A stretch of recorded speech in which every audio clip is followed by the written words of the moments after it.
Looks a little different here, huh? Yeah, what's going on? Can you hear me okay? It's kind of echoey. Yeah, this room is a little echoey. I hope these earbuds would work. But we are recording, by the way. Gotcha. What what's going on over there? Well, You're in a different place. Last time I pulled this on you, Yeah, I'm not gonna fall for this one again. Yeah, man, my life is just discombobulated right now. Yeah. So I'm in between renters. I just got rid of the renters from the last 2 months 2 days ago, and so I'm cleaning up, getting ready for the next ones that are coming in on Monday, and it's a lot to do. And in the meantime, like tomorrow we're doing our 4th of July picnic, family picnic tomorrow. That's pretty much an all-day event. And then cool. Yeah. On top of that, my neighbors across the street here are going on vacation for about a week. They're driving out to Asheville, North Carolina, and I'm going to watch their dogs and cats for them. So I don't know if I'm coming or going right now. Yeah, there's just a lot going on, and trying to get this house ready for Monday is a tough one. Okay, so you had the last people come out when? Your last. When did they leave? Is that what you're asking? Yeah. That's what what, Thursday? Yeah. Oh, so you just have. Yeah. Okay, so that's a small window of time. It is for people that have been in here for 2 months. And, I mean, and they were average. I would grade them out as average at best. These are the ones that I remember telling you about. The lady came out. Only time I met her, she came out of the car and she was virtue signaling about, oh my God, you don't recycle plastic. Dude, she left a poster on my mantle that says, don't use plastic. I think she made it herself. Kidding me. I'm not kidding you. Don't use. And I'm talking to my neighbors yesterday, getting the lowdown. They said that they came over and gave them a bunch of groceries that they weren't going to use, and Diet Coke and a big plastic. Because I told them about the plastic. They're like, they gave us all kinds of plastic. You know, Diet Coke bottle, this, that, and the other. No, that woman, I think, is a little off a rocker. Yeah, I really do. Yeah, but, it sounds like a typical person from California to me. What did I just read yesterday? Well, this morning I saw California becomes the first state to offer free breakfast and lunches to all students, which is nice, but it just to me it further reinforces the idea that California is for the very poor or the very rich, nothing in between. Yeah, California is doing a lot of things in rapid pace right now. And I think a lot of it has to do with this recall that we have going on with the governor. A lot of really interesting giveaways are happening right now. You're getting free lunch. They're giving away free, child care or preschool, I guess, free for, I don't know, everybody. A lot of free things being bandied about right now without a lot of talk about who's going to pay for it. Oh, of course. And we have our Corona relief money that was given to the state is being used for a vaccination lottery here. So a lot of interesting things, a lot of promises happening, even reparation payment for people of color, even though there was no slavery here. But this is going to be, there's some talk about the state going in on helping people of color buy their house, or the state will own up to 60% of the house, something like that. You mentioned that before, yeah. Yeah, so there's a lot of that's going on right now, and we'll see what happens. So the recall date has been set for September 15th, and I would imagine there's going to be a lot more crazy stuff that happens up until then. I did think that as a result of this recall, we probably wouldn't see a regression in the mandates that are happening out here, that were happening out here in California, because the mask mandate was lifted a couple of weeks ago, but well, game on again. We're back to that here in Los Angeles County, not the whole state, just Los Angeles County. I don't know about the other counties, if any of the other ones had restrictions, but Los Angeles County jumped back into it, and man, it didn't take long. Just everybody snapped back into that mode again. Really? Instantly. Nobody was kicking and screaming on that. They all complied immediately. Now, like I was saying, is before that, the people in California, when the mask mandate was lifted, I would say probably 75% of the people still wore them anyhow indoors. Yeah. So, it's a different thing going on out there. It's so weird. It is. It is a weird place. Yeah. Fortunately, the weather's usually nice, and we tend to not catch on fire. But and we have a big fire going on out here again too. It just never ends here in California. I'm sure they'll blame it on global warming or something like that. But there are other factors at play here too. So. But apparently this one was started by lightning. So stuff happens. I wanted to tell you, I know it's shifting gears, but being in the upfront segment, something kind of loose. I just, last Saturday, Lisa and I had the best dinner experience we ever had. Oh yeah. You were telling me about that. I told you about that. It was not on the podcast. And, but I want to share it with everybody. I think it's kind of important. I literally spent twice as much as I've ever spent on a dinner before. And I want to tell you that no regrets whatsoever. We talked about that going into it, that we were not going to think about money whatsoever. We literally went into this for the experience. And it's a restaurant, really pretty famous restaurant here in Northeast Ohio in Vermilion. It's called Chez Francois. And that sounds expensive. Yeah, right. Chez. Literally, to spell it would look like Chez Francois or something. Yeah, give me some of that Chez Francois. But so we went there. It was such a hot night too. It was 90 degrees, humid, and got to wear a jacket. We did the indoor dining, the whole experience.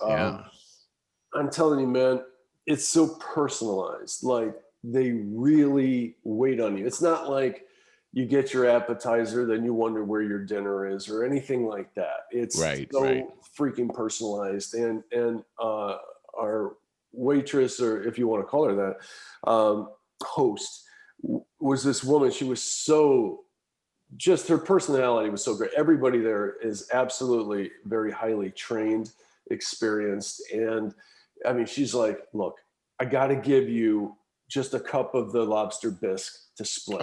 You just got to try this. And that's the first thing we did. Oh my God, it was amazing. And they do so much with lobster. We did 2 appetizers. I don't remember what they were. I took pictures. I don't have them with me. So 2 appetizers. For my main course, I got this whole lobster. It was gigantic. Like, it was we could have split that. And I mean, but it was so good. And anytime our appetizers had lobster in it, and they would be the little side things, garnishes, I want to say. Yes. Be like scampi and pieces of lobster. In other words, it's like normally you go to a restaurant, you order something with lobster and you barely see the lobster. Yeah, right. Exactly. Yeah. Well, this was quite the opposite. Like, lobster was stuffed everywhere. You turn something over, there's lobster in it, Anyways, the point is that I think everybody should do that once in a while. Lisa's a huge foodie. She loves that dining experience. She really deserved that, and we'll never forget it. We will never forget that experience. That sounds outstanding. And just curious, you said Lisa's a foodie. Would you consider yourself a foodie? Not nowhere near on the level of her. She's like chef status foodie Yes. for sure. Hmm. You know me.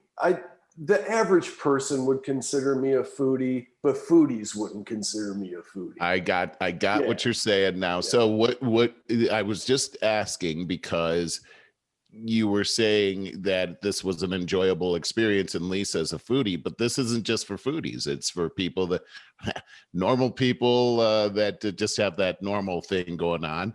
They're going to enjoy doing something like this as well. Well, for sure. I mean, the food was like I hear French restaurant and I'm not impressed with that. It's like, well, Yeah. what is that?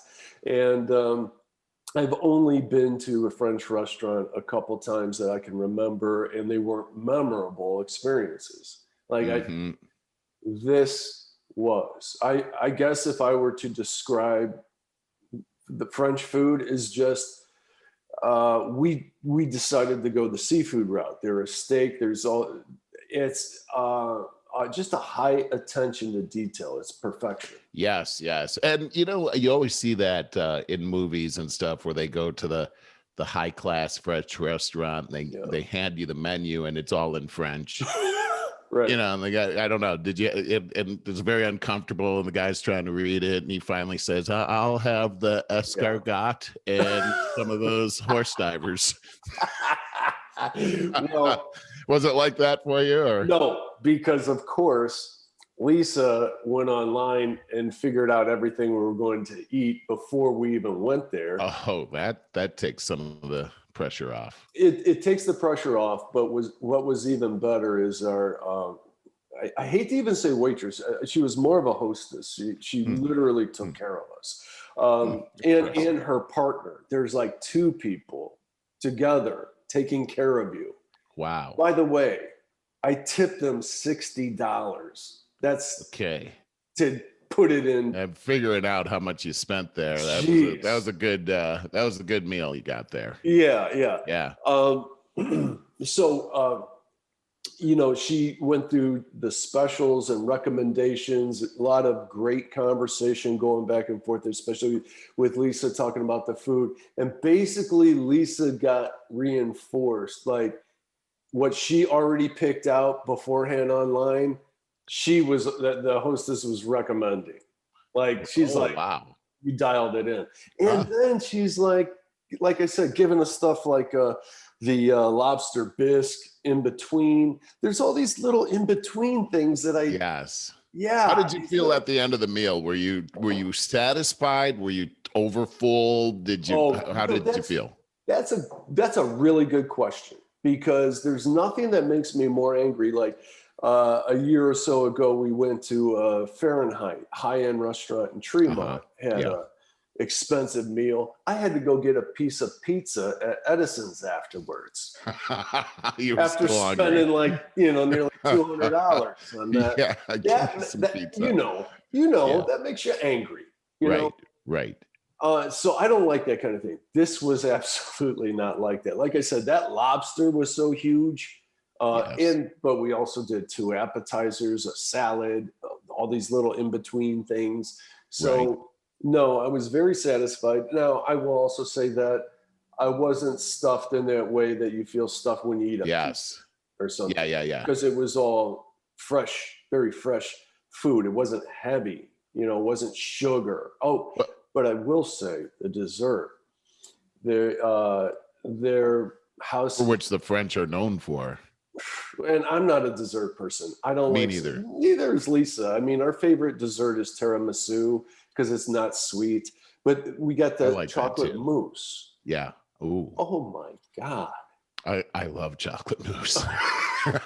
It's in my mouth. I almost salivated a little bit right there. Clearly, you almost drowned right there. It was absolutely the best mousse I ever had, because it was not sweet whatsoever. It had that fresh cocoa taste. I like that too. Yeah. I'm not a huge sweet guy, but when it's not too sweet, that's what I like about tiramisu and chocolate mousse also. Little Italy has the best tiramisu I've ever had. I can only imagine. Oh You're my God, right next to it. That's amazing. So I just want to cap that off with saying that, yeah, it's, some of us may think, well, it's just a meal. I just bought a month's worth of groceries right there. It's an experience. Yeah, that's what it's sort of a vacation, a food vacation. That is, we said that when we're sitting there, and we got the best seat in the house. I mean, and we got totally taken care of. I love being it was an like amazing that. experience. Yeah, yeah. Vermilion is a beautiful little town. It's it is Mayberry RFD on the water, right on the water there. Inside, looking at the patio and the river and the houses across there, and it was just drop dead gorgeous. We're both like, man, I love that. I there's a restaurant that you're reminding me of down the road. We Anne Marie and I ate there for our anniversary. Very nice, and everything was outside at that time for eating. But they have their outdoor area is very popular anyhow, and it's a very nice restaurant in Westlake Village, and it's right on this lake. The actual restaurant outdoor area is right on the lake, so you're sitting on this beautiful lake surrounded by these amazing houses up in the hills and everything, and people have pontoon boats. They're pulling them up. It kind of reminded me of the Flats, but very much nicer and in a very nice. You should see the Flats today, though. I don't think I want to. Super nice. Oh, it is. Oh, super nice. I'm so glad to hear that. Yeah. But this was more rural, but just beautiful. And the sun was setting, and it's just amazing. I love that kind of thing where you have that. Not only did you have the great food, the great service, but also the ambiance and the beautiful view. You had it all over there. Yeah, yeah. And where we were sitting, you had Lisa with you, looking at the they sat us right in front of these big windows and everything. It looked like Cape Cod. I love that. Just beautiful. I can't wait to go back. We decided too that we will do this again and budget a few hours of our time to walk around the quaint little area of Vermilion and then go have dinner. This time we will do it in a budget conscious way, like, have an appetizer and one entree and be about it. Well, whereas we went all out the first time, very intentionally. Yeah. Hey, dude, we are already rocketing through this podcast. And I had a part about some things that we have experienced here at Spoke regarding travel. And we're all starting to get back out there again, and nice. And I haven't had my own appointments on site, but I'm very much looking forward to getting out there and starting to get back to normal. But what we're hearing from the people that are going out there, they are very much enjoying getting in front of the customers, feeling like old times, but it's everything in between getting to the customer and getting back home from the customer location that is a nightmare. Is that right? First off, what we're seeing is that car rental prices are sky high. We're looking at $300 a day as sort of an average for an economy car, and those are in short supply. So that is a big factor. But we're also seeing where we had a team travel to Seattle, and they experienced planes, trains, and automobiles on the way up there. They even got a flat tire on their rental car and had to put one of those spare donuts on there. It was the hottest day on record ever in Seattle. Right. Yeah, and they really experienced that. So they finally get to this appointment, and they had a great appointment, but after all of that travel and all of this stuff that happened, the flat tire and everything, after they get done with the meeting, they want to relax and just go to a restaurant. There is nothing open. The things that are open have a giant line in front of them it was like 30% capacity rules that they have. So even though there was nobody in the restaurant, nobody could really be served. So they basically had to eat potato chips that night. I got another because of the unemployment checks. This has to do with a lot of things. Restaurant closures that happened during the COVID shutdowns. They never came back. And also the COVID rules that they still have, and the unemployment that's happening out there. And the heat was causing another problem where fortunately they had their hotel rooms, but a lot of people were trying to get into hotel rooms there in Seattle because of the heat. Because in Seattle, it doesn't get that hot, and most people don't have air conditioning. So they were trying to book a night in the hotel so they wouldn't burn to death in their houses. It was incredible. Another one of my teammates is stranded in Oakland as we speak. He had to... his mother is sick and she had to be admitted to a hospital last week, but he still had to travel to this site early in the week. It was a 2-day trip. The flights, many flights have been canceled, Barry, because of pilot shortages that are out there. Really? Yes, this is an amazing... It's hard to tell exactly why there's not as many pilots out there. I think this might have something to do with the lack of flights that were happening during COVID, and now they just don't have enough pilots on staff. But this is happening all over the country. American Airlines was hit very hard by this, and so for this person, Tim, he had to admit his mother to the hospital on Saturday. On Sunday, Sunday early in the morning, he had to fly out to get a decent rate on the flight. Monday, Tuesday, he's there. His flight gets canceled on Tuesday night. He gets one for the next day. He's got to get another hotel, which hotels are running out, and then they're very expensive as well. Gets another flight for the next day, gets canceled. He's still there. It's Friday now. He doesn't. The only flight that he has to get out of there is on Saturday. He's flying from Oakland to Denver, and it's going to take him. It's going to be a 7-hour day for him. Because I guess they're flying him up to Canada or something first. I don't know, but he's stranded there, and it's in Oakland.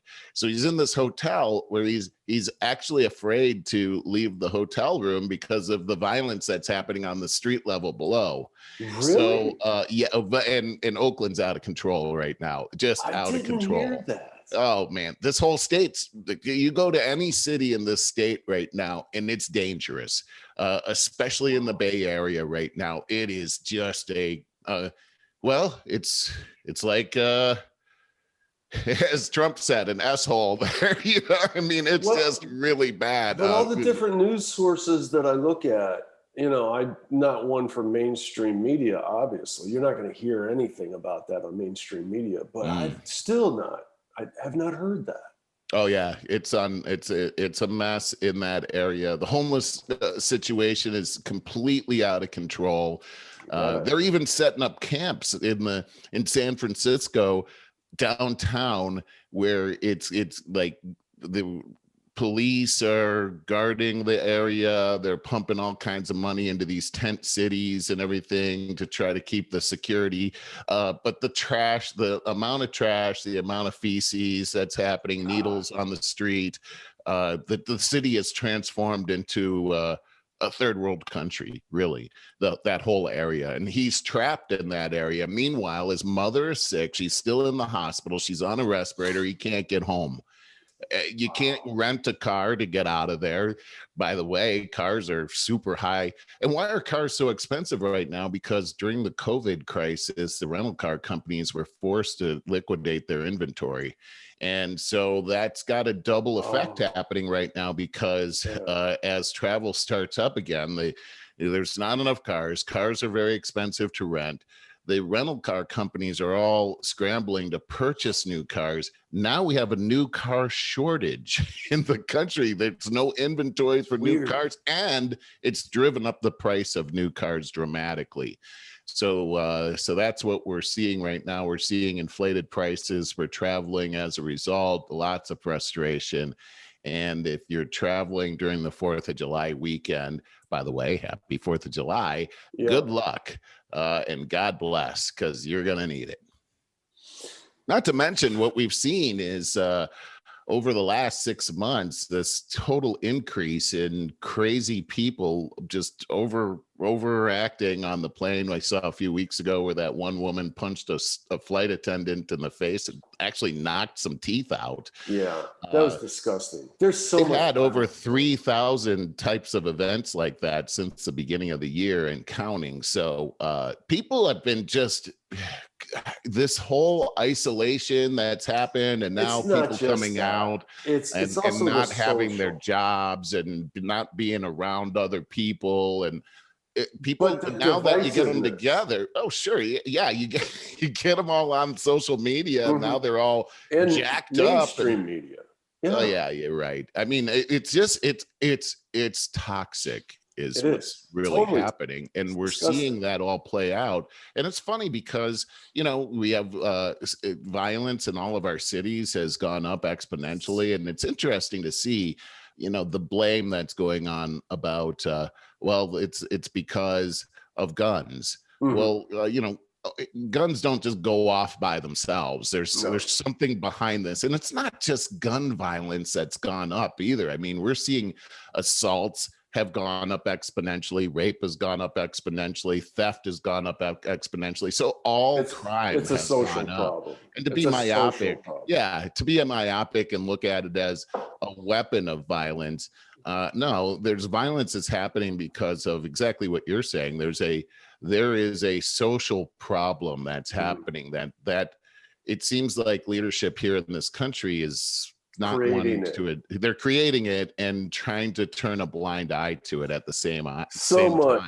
So much of this, I feel, goes back to China, and I think that's something that we're going to talk about here in a little bit. But let's turn to that.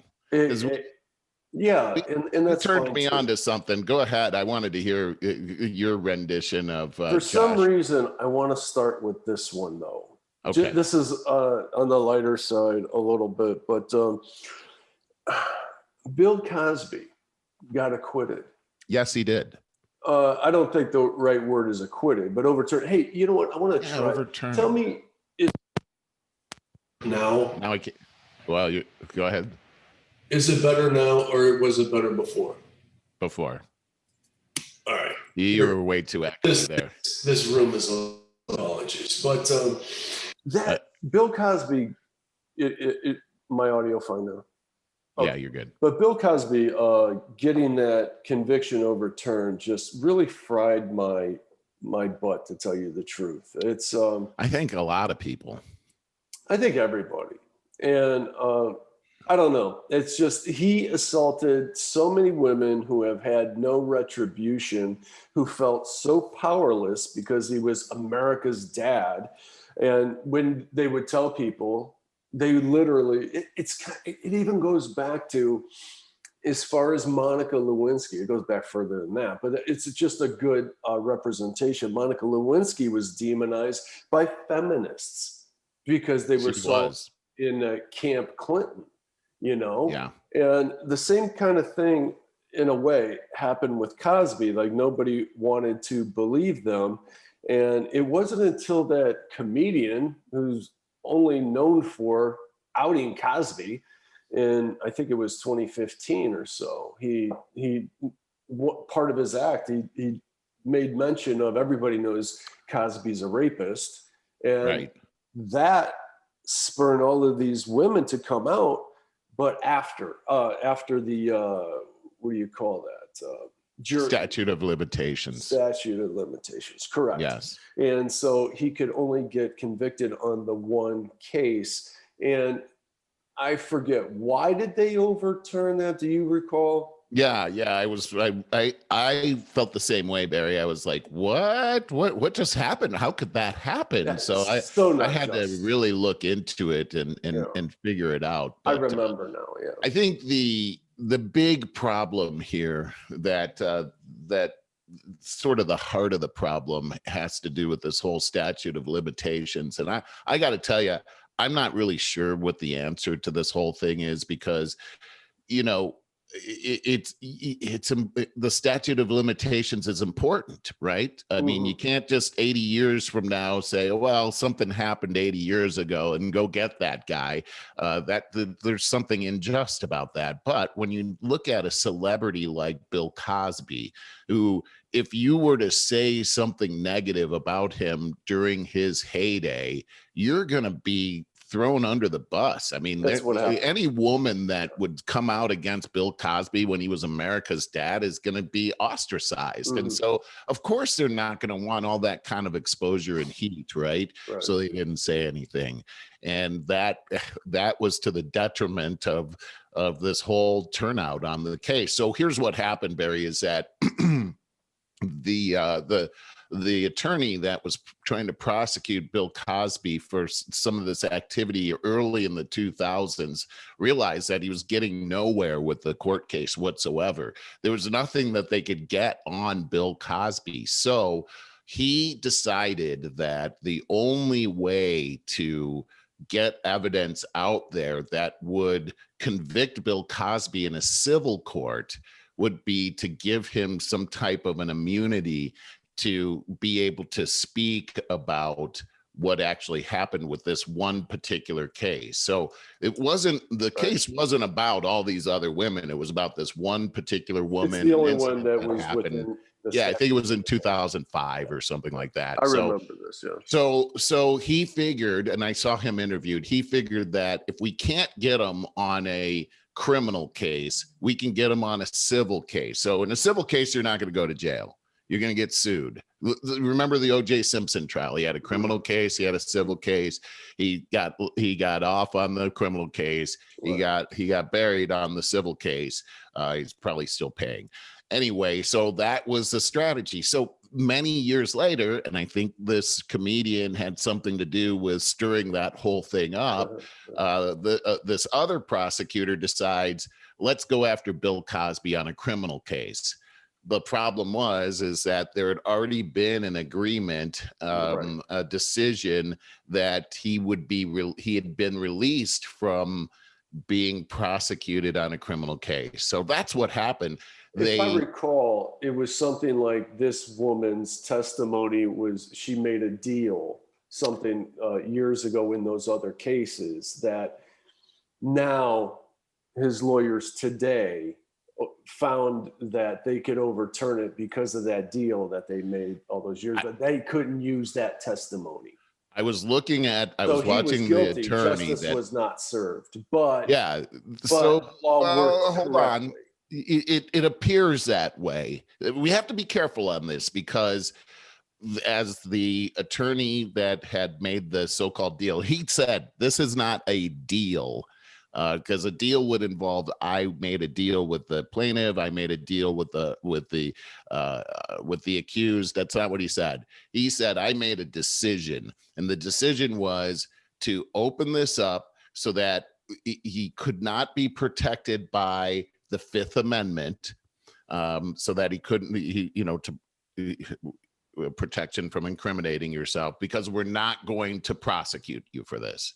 That's what the decision was. And he figured that would open it up so that in a civil case, he could be sued. Mm-hmm. And, but at the end of the day, he's saying, look, the evidence still wasn't enough to prosecute this guy. And so we have this case. Bill Cosby never admitted, he never said he was guilty. So he's riding the line. But he's riding the line. He admitted it in 1991 on Larry King's show. I believe it was Larry King's. I heard the recording that and remember, it was such a different time where it was a more, I'm sorry to use the left's terminology, it was a more misogynistic time, 1991. It was like kind of cool. Like he was talking about, yeah, man, we Spanish flied girls. Yeah. And he admitted it right there for everybody to hear, and he thought it was cool. Yeah, and that, sure, they could have used that as evidence, but it would be circumstantial evidence I because he's a totally celebrity and agree. It's just he's that there's used no. that in his comedy routine, and Yeah. so you know what I'm saying? Like he's riding the line, Barry. He's riding the line, and unfortunately, I think from a legal point of view, this was handled poorly, Yeah. and now he's back home. And It's too bad. two things that bother me so much about this, I think bothers everyone, is one, once again, we see celebrities get away with horrific crimes. We see that time and time again. We sure do. Always, or politicians. And the other thing is, man, I grew up with that dude. Like our whole family, we had his albums. We listened to his albums all the Same time. Here. Laughed until our stomachs. As a family, yes. We saw him live at the front row. If you remember that. And yeah. Way long time. We were little kids. We were holding our stomachs laughing. He's hilarious. Hard. He is hilarious. We on Thursday nights in college would gather together and watch the Cosby Show. Yeah, it was great. That's what bothers me so much. I know. The betrayal. The betrayal of not just these women. Oh my God, these women, these poor women that have no sense of justice. And do you imagine what they feel like when he got his conviction? No, I can't. I cannot even imagine that. I can't either. But all of us in America feel betrayed. Yeah, I felt the same way. I just, when he was going on trial and everything, I had a sick feeling about the whole thing. And I remember one day he was coming into court and somebody said, "Hang in there, Bill." And he went, like, Fat Albert. And they was just like, no, don't do Fat Albert on the way into court. Like, don't defile Fat Albert too. Right. It's just, it was surreal. And then when you think about a guy in his 80s going to jail and everything, it's just something about that doesn't seem right either. It just, the whole thing stinks. It just stinks. And I'm sorry that all of that happened. I can't even imagine that. But I feel like something's got to change as far as privacy goes when an event happens like this, allegedly, that people could come to the police and say this happened without it being publicized for everyone in the world to know about it, so that these people that's what's going on, is they're afraid to come forward because they're going to be in this terrible spotlight, and it's going to be like they're the bad guy. You're right. I don't know what. That's the thing, is there seems to be no privacy for these people and at the same time, every person accused of a crime has a right to face their accuser. So there's a lot of things here that are, I don't know what the answer is, Barry. No, I don't either. I know that our society just always continues to change and evolve. And as much as we hate that as we get older, because we want to talk about the good old days, the truth of the matter is it always gets better. And it seems to. Yeah. And in this regard as well, something is going to evolve out of this and start making more sense. We just see, in our lifetime, we've seen way too many injustices get condoned legally, and it's just not right. I don't know. Well, at the same time, Barry, we want to make sure that people that are accused aren't unfairly treated either, and that that people are innocent until they're proven guilty, and that is a major value of our American system as well. And here, Bill Cosby was being charged during the Me Too movement, which was extremely inflamed. And one thing for us is that, we never get the whole story. We're not a part of the court process, and we don't have all the back information. We typically get what the media puts out there. And as we've learned the hard way, a lot of times we're just not told the truth. And so sometimes these things that happen are very hard for us to judge, and they leave us feeling betrayed at the end. And confused that did we really get the story there, or is there something else about the story that we don't know? And that's the trouble with this day and age that we find ourselves in. It is. Okay, so let's move on. We got so you listened to that Josh Rogin interview that we were talking about? I did. Wasn't that mind blowing? I thought it was. So just to cue this up.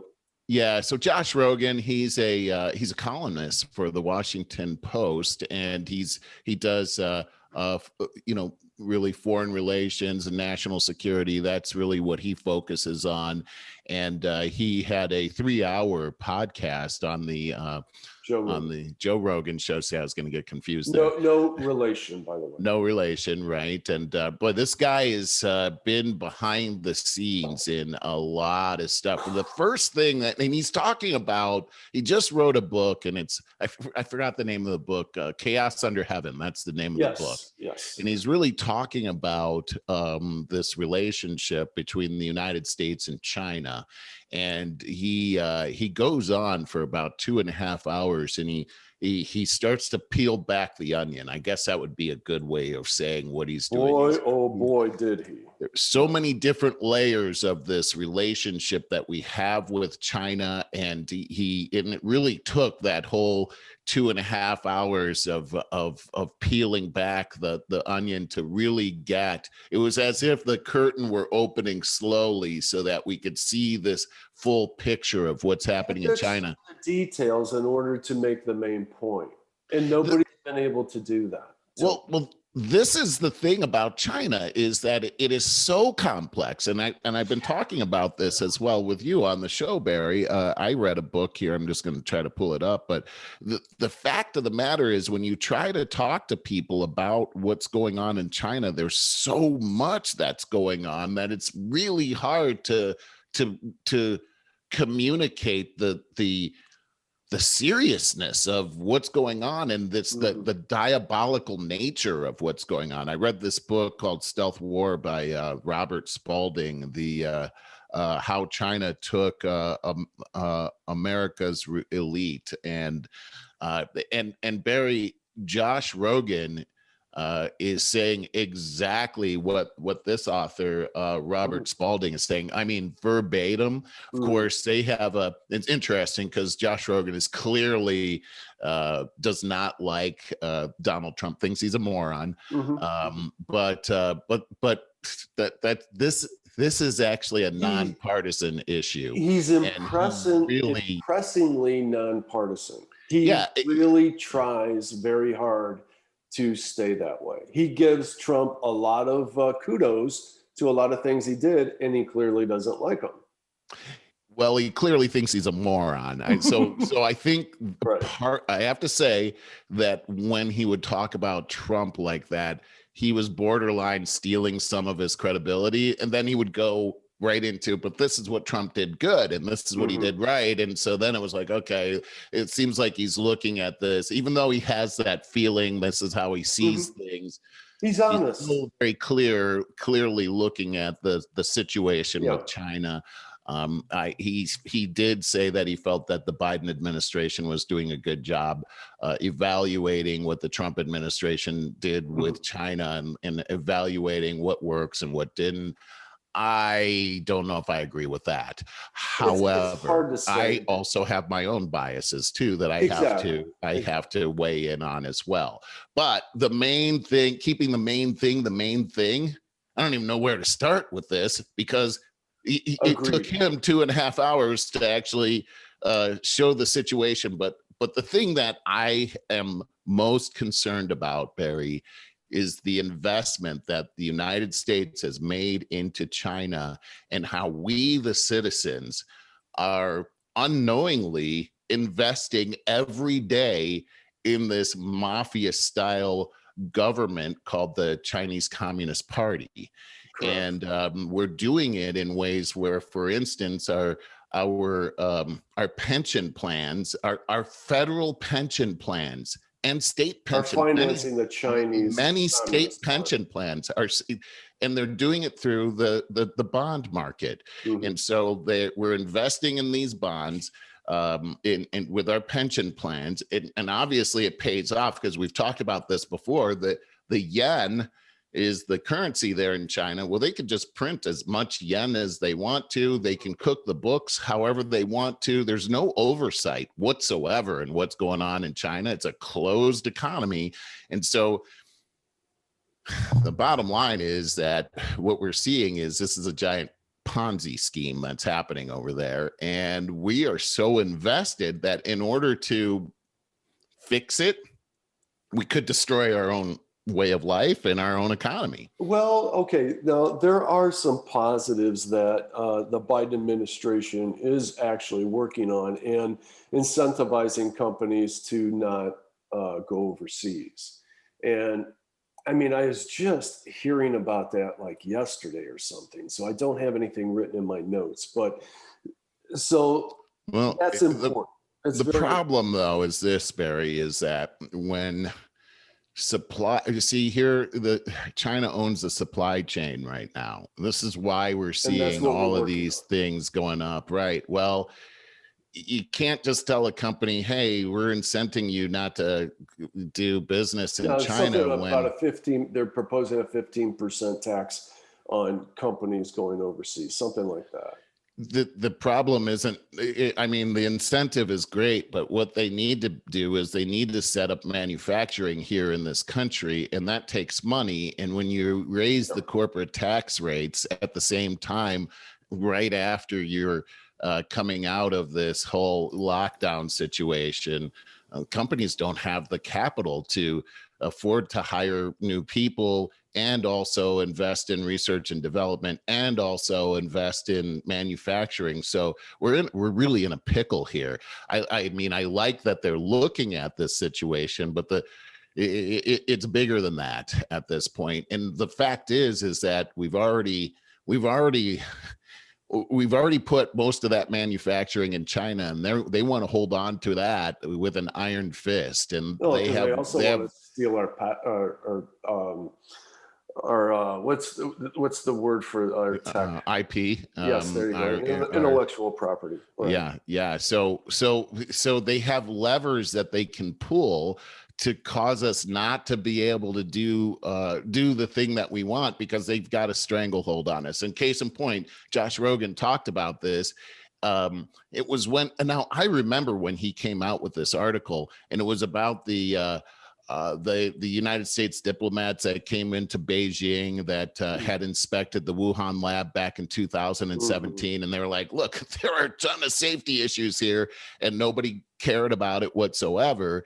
And so a few years later, now we're in the corona crisis, Josh Rogin dusts off this information and bubbles it up. Look, we were looking at this back in 2017. And he said the Secretary of State, Mike Pompeo, comes and he's like, dude, why did you put that out there? We got to play nice with these Chinese because they've got all the masks, and you're putting this out there. They're going to hold them back from us. These are the levers that they can now pull in order to prevent us from being able to pull our manufacturing back into the United States. You see what I'm saying? But it's also even worse than that in an extremely shallow way. Is the moment that Trump got word that it might be a leak from the lab, he and Pompeo immediately went on TV and said that it was. They overstepped the cards that they were playing by far, and that politicized the entire thing. So now it became a Trump accusation. So,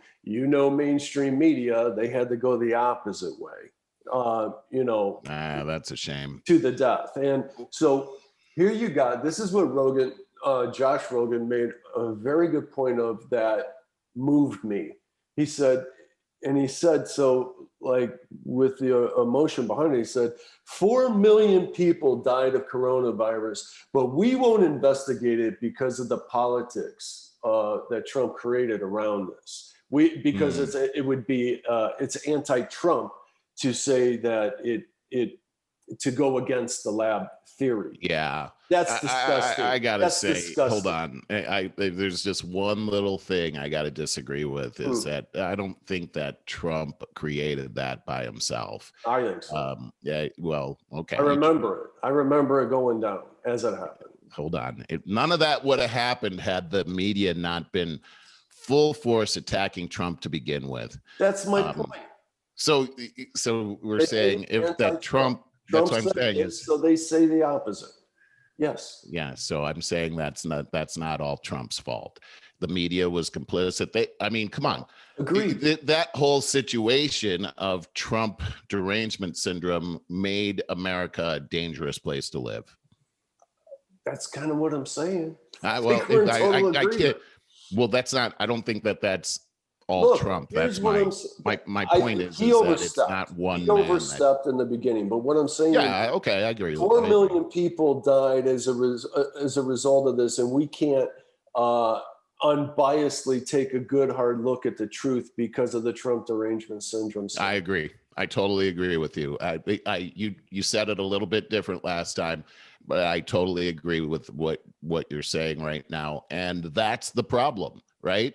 Is our truth has been politicized. Exactly. Right. And it's funny because I just found this out this week. The newspaper, the state newspaper in the Soviet Union used to be called Pravda, and Pravda means truth.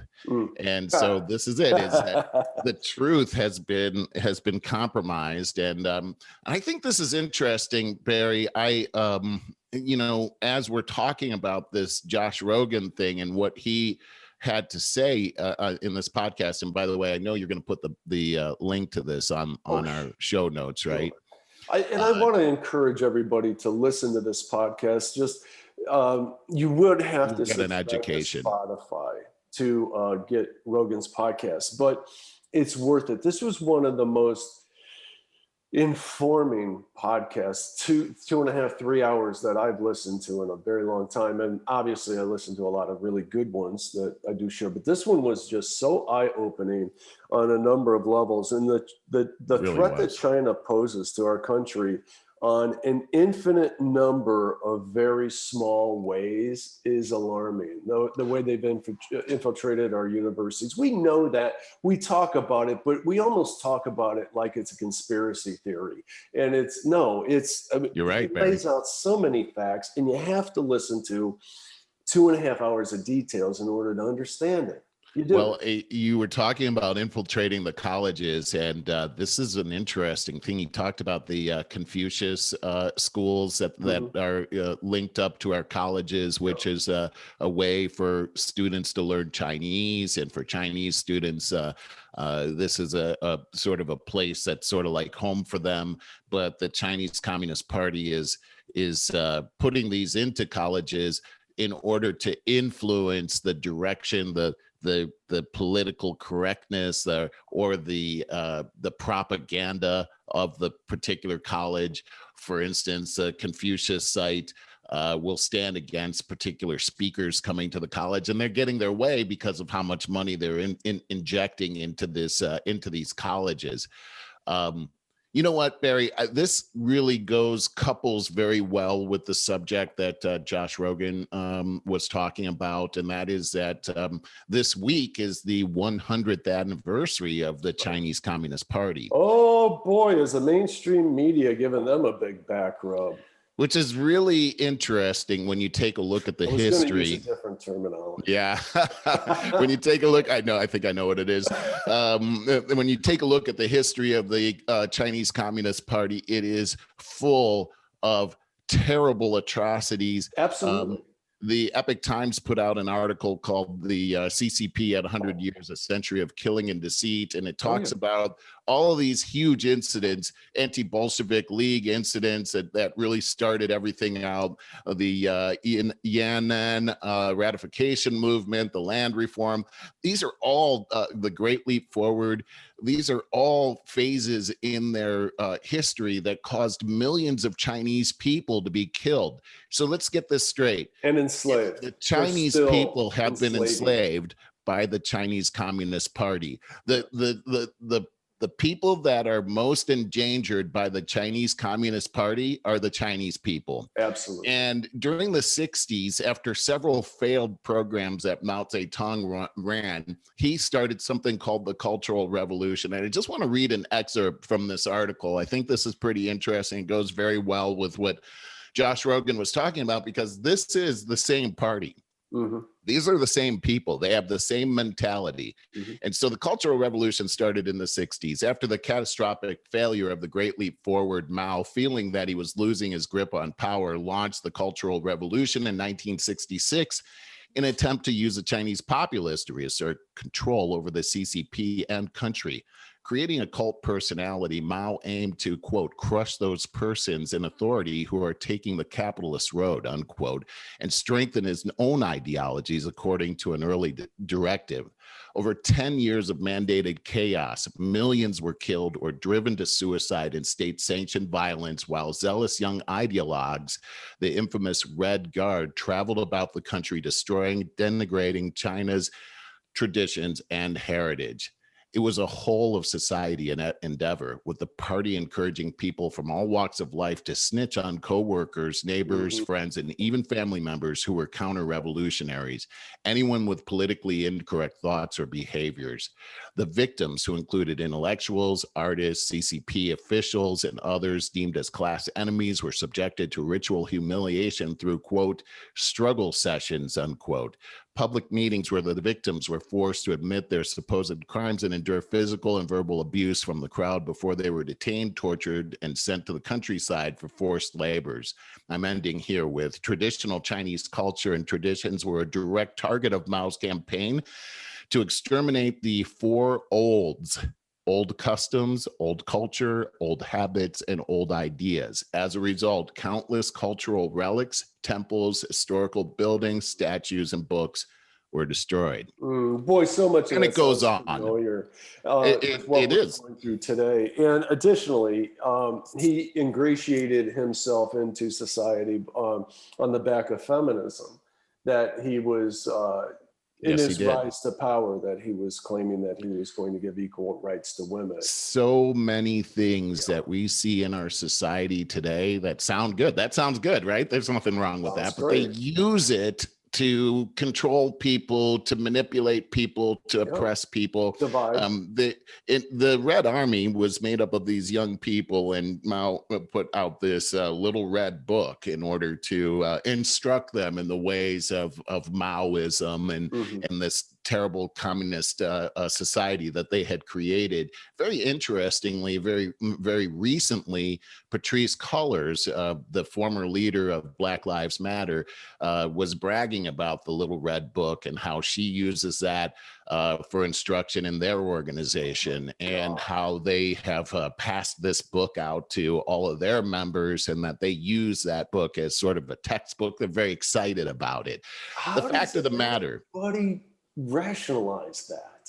So Barry, here's the deal, is if people don't know about what I just read, what Josh Rogin is talking about, what this author that wrote about called The Stealth War that just came out, if people aren't educated on this, then the thief can get away with his theft. And what we have to do is we have to shine a light on these things. I wanted to read this about the Cultural Revolution because we're going through, this is being inflicted on us, and it's coming from China. We're seeing all these similar things, and it's sort of like being the old frog in a pot of water that's boiling slowly. He doesn't know that he's cooking. This is what's happening here, and we've got to sound the alarm that these things are happening. Some of these things look like, oh, that's a good thing, but historically they've been used against societies. And the result is always millions and millions and millions of people die. And that's what happened in China. It's the same. They're using the same policies. They're using the same policies. What's happening right now? We know about That's exactly right. The Muslim Uyghurs. The Uyghurs. Yes. There's over 1 million of them in concentration camps right now. And the fact is that our military's pension plan is actually building the cameras, paying for the cameras that have AI on them that are controlling whole societies in China, including that the Uyghur concentration camps. Not only that, these things, this money is going into their military apparatus. They're building a whole space program to dominate us with this. They're building missiles to kill us with on our tax dollars. I mean, that's what's happening. If we don't course correct quickly, we are going to be under that same domination within a couple decades, if not sooner. Agreed, Barry. Yeah. So there was something Josh Rogin talked about that I was struggling with, and it was over the subject of, Joe Rogan was saying, well, how do we decouple from China? And Josh was like, we don't even want to try doing that. We want to convince them that their way is damaging not only to the world, but to themselves, and that it's better to work together. And my objection to that is I want that, but my objection is that it's their ideology. It's not just like a strategy. It's almost like this is their religion. I don't think you're going to be able to convince these people to change this thing that they have, this edifice that they've built. I don't think that's what he was getting at. I think that what he was getting is you can't. They're too big, too powerful on their own. But he said verbatim that if you just look at our way of life, if we continue to actually be Americans with what Americans stood for traditionally, freedom and so forth, it's just way more desirable for everybody. I understand. And so I totally get that. Chinese people come over here constantly, get educated. We take their money. Hey, no problem. But it does permeate. They get a taste of it. And so if you can get 2 billion people over there to try to rise, to slowly make a turn, I think it's going to happen. It just, it could. To me, it's inevitable because of things like the internet. I know that they censor everything. They do. They can't censor everything. They do a pretty good job of it because of the force that they have behind it. So here's my response on that, because I love what you're saying. Yeah. It's the Chinese people are separate from the Chinese Communist Party. Correct. The Chinese people are being victimized by the Chinese Communist Party, and the Chinese Communist Party has a stranglehold on these people. Now, what you just said and what Josh Rogin said has been our strategy since 1972. Sure. And what we've seen, but to a fault, we've been naive. Well, okay, yes, we have. I totally agree with you. But we thought that if we were to display our American way of life, if we were to help them, if we share in our technology, Josh talked about this as well, that we thought that would open up their eyes and cause them to change. And what we found, and it was kind of funny, his story about how President Trump got duped by President Xi, how he lied to him. What we found is that these people have no problem lying to us. And my thing is and they consider us their enemy. In fact, they have a plan by 1949, because their Communist Party took over China in 1949. They formed in 1921, but they took over China finally after millions of people were killed in 1949. And by 1949, they want to be the world's #1 superpower, bar none. In other words, they see the United States as in the way. We are their competition and we're their enemy. We're their enemy because of our Bill of Rights, by the way. And so the fact is that what we've seen so far is the more we try to influence the Chinese people, the stronger the Chinese Communist Party becomes. We saw one last thing I wanted to say is this: is 1990 in the 1990s we saw this bubble up to a boil. with the Tiananmen Square thing that happened. And actually, it was 1990, I think. Anyway, the bottom line was, yes, these people were being influenced. They rose up. They all came to Tiananmen Square. They wanted to have free speech. That's what this was all about. They sent in 200,000 soldiers to squash this. We never got to see this on TV. We saw the one guy stand in front of the tank. But when they turned the cameras off, they slaughtered 10,000 students right there in the square. And the fact is that these people are unarmed. They've been disarmed. They can't defend themselves. The party's too powerful for them. Agreed. I wanted to strengthen your argument there and say that in the CCP, they have an organization called the China's United Front that infiltrates our schools with hundreds of millions of dollars in donations. Yes. But their motto is, this goes to just what you're speaking to. Their motto is striking the party's enemies by using the party's friends. That's it. That's and what they mean by that is buddy up to the United States, make it look like everything's all cool, but no, CCP comes first. And man, Josh Rogin made a lot of good points about how the CCP is a mafia.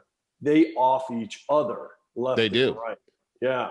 The most dangerous person to be is a CCP member. They will kill you. It happens all the time. It kind of reminds me of that one Star Trek episode, Mirror Mirror, where they go into that other enterprise, and it's everyone there, like Sulu's all evil, and everyone's all evil there. I don't remember that one. Oh, that was a great one. Anyway, it was like Spock had this really cool uniform, and the whole way that they get promoted is through assassination. And so the whole time, all your favorite people were trying to assassinate each other in order to become the captain. I want to see that. It's a great one. Well, that's the Chinese Communist Party. Yeah, and it's the cartel as well. It really is. And like Josh was talking about how they line up with their own criminal element there, and with the whole gambling thing. And also, Josh did a great job of talking about how they take over other countries. They've taken over a good deal of Africa now. Yes. And the way they do it is they come in as the good guys. Hey, you need this, you need money, and the dictators there are like, yeah, because they know what they're not going to give it to the people, right? They build the infrastructure. They give everybody a free iPhone. Then they load the place up with AI cameras, and pretty soon the whole place is enslaved. They own you. That's what they own. So many of our companies, they buy up our stock of our. And you know what else they're doing? Okay, let me just say this: they're buying up real estate here in this country very quickly.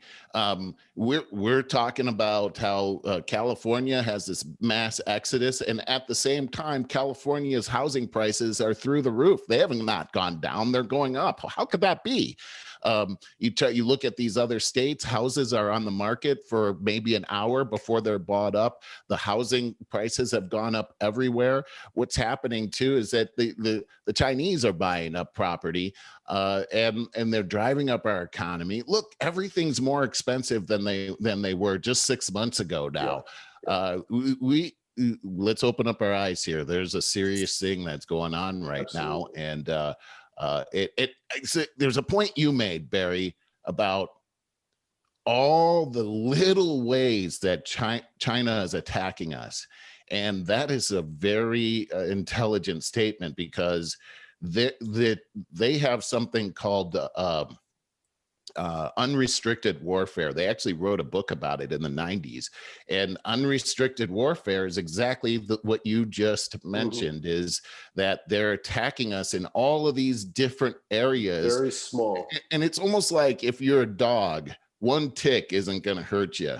But if you had 1,000 ticks on a dog, that dog's going down. That's He's not going to be exactly able to survive. And it's a death by 1,000 pinpricks. This comes from The Art of War by Sun Tzu. And this is exactly what they're doing here. Josh Rogin talked about this conventional war and a hot war versus a cold war. And it would be terrible if we had a hot war. I'm not sure I disagree, but one thing I know about The Art of War is they would much prefer the the unconventional warfare of this death by a thousand pinpricks, because people don't die. They just take over. It's a lot less money. It's a lot easier for them. And they've been doing it a long time, and they're really good at it. Really good at it.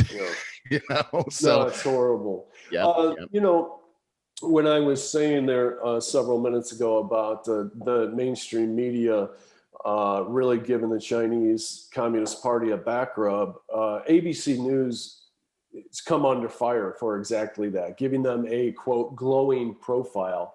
I saw that. I have a link to that. And what I wanted to say about that is the most interesting thing that I found is I always check my sources today and see if something is very partisan.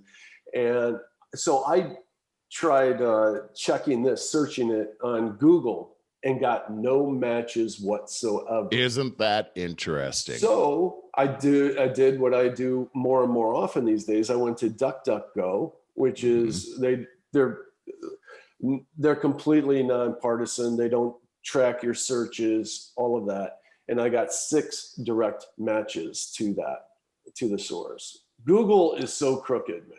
Oh, they are. They're terrible, and you know they own YouTube, and you know we saw the social dilemma. They're using all of that information against us. And they create an echo chamber for us as a result of what we're clicking. It's so deceptive. I want to encourage everybody to just at least bookmark DuckDuckGo. So when you're doing your Google searches, maybe try checking out DuckDuckGo, you will find a very different result. You know, it's really interesting. I just wrote that down, Barry. I heard this week regarding the infrastructure bill, that there's and Joe Biden was talking about this week about this is a bipartisan initiative and everything. And okay, that's great. But then I heard a side story about how there's something called the Home Act in there that has the potential of destroying our suburbs by eliminating our local zoning laws for single family housing. And this goes into Chinese buying all these properties as well.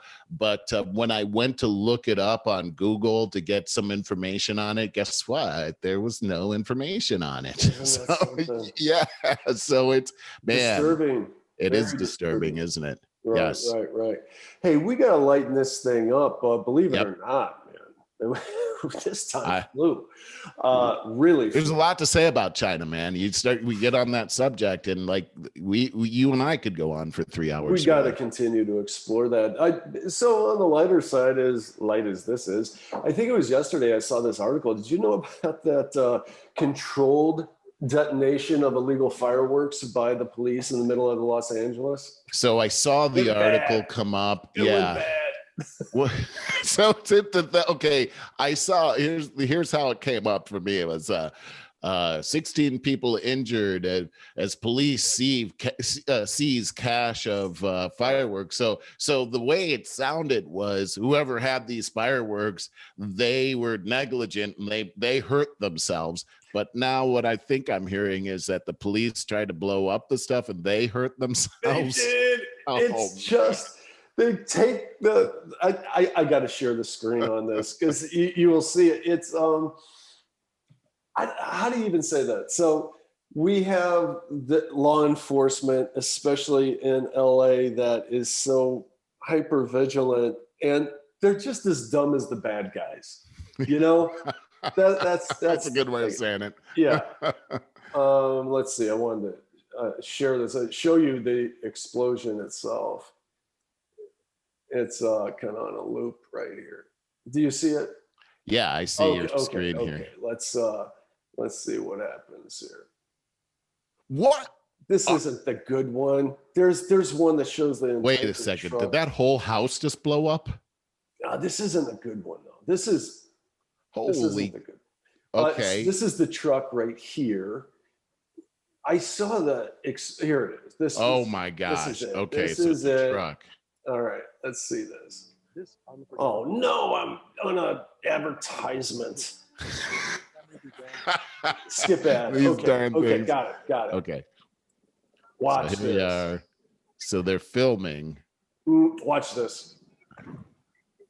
Holy cow, Barry. The person jumped, obviously. So you only see, watch this. Okay, that's unbelievable. Okay, those people weren't that far away from the truck before it exploded. It's horrifying. I mean, the whole truck exploded. Oh, big time, not just little. I so mean, this is supposed to be like a detonation truck, right? Like they put it in there. Exactly. This is built for that, but they blew up the truck in the neighborhood in front of a bunch of people. Okay, I'm sorry people got hurt, but that was an amazing explosion right there, all in the line of safety. In the guise of we can't let you have these fireworks. Yeah, exactly. Oh, geez, I thought that was just completely ridiculous. Well, okay, with that, I think that we should wrap up, get into the show for well, let's just say this for everybody out there. I from Barry and I to you, happy 4th of July. I hope your 4th of July is a safe one. I hope you get to spend time with family, eat lots of barbecue, but especially remember that here in America, this is special, man. Well, yeah, we're under attack by a counter force to our American way of life. And this is our history is very special. Our whole reliance on our God-given gift of freedom and liberty and human rights and dignity. That's what this is really all about. We have to unify under that. It's really important that we love our neighbors, we love this country, and we're about good. So happy 4th of July, everybody. I like what you said, Merle, and I want to capitalize on that and say that we have to take back our education. And big time. Our institutions, especially our universities, have been completely infiltrated with this, and it often comes in the guise of critical race theory and things like that. The 1619 movement. Yeah, we got to take back our education. That's where it starts. I agree. With that. Too serious. Not enough laughs on this podcast, but we're going into the after show. We'll have a few there. Thanks, everybody. If you go to over50startingover.com, you can sign up and get all the links and everything dropped right into your email box as it happens. All right, see you next week. Thanks, guys. Right on.